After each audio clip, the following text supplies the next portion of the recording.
In today's video, I'm going to teach you how to delete Trello lists. By the end, you'll know exactly how to remove a list from a board so your workspace stays clean and focused. First, open Trello and head to your boards page. This is the dashboard that shows all of your boards in one place. If you don't land there automatically, look for the boards view in the main navigation.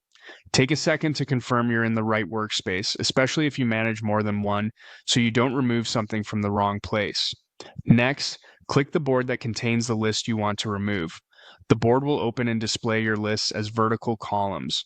Give the board a quick scan to make sure you're working in the correct project or team board. Now, choose the specific list you want to delete. In Trello, deleting a list is done by archiving it, which removes it from the board and gets it out of your way. Before you proceed, it's a good idea to double check the list's contents. If there are any cards you still need, consider moving them to another list first so they don't leave the active board with the list. If everything in that list is complete or no longer needed, you're good to continue. On the list you've selected, look at the top of the column for the three-dot icon on the right side of the list header. That icon opens the list menu.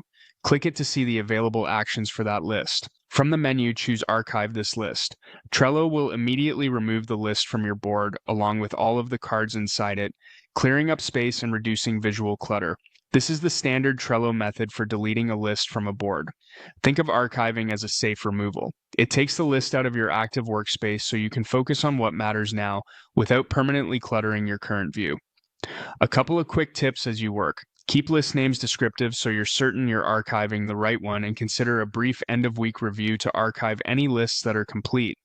This habit keeps your board streamlined and easier to navigate.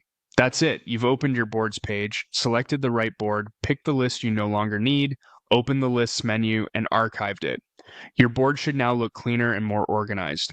If you found this helpful, keep this process in mind anytime a list has served its purpose and it's time to tidy up.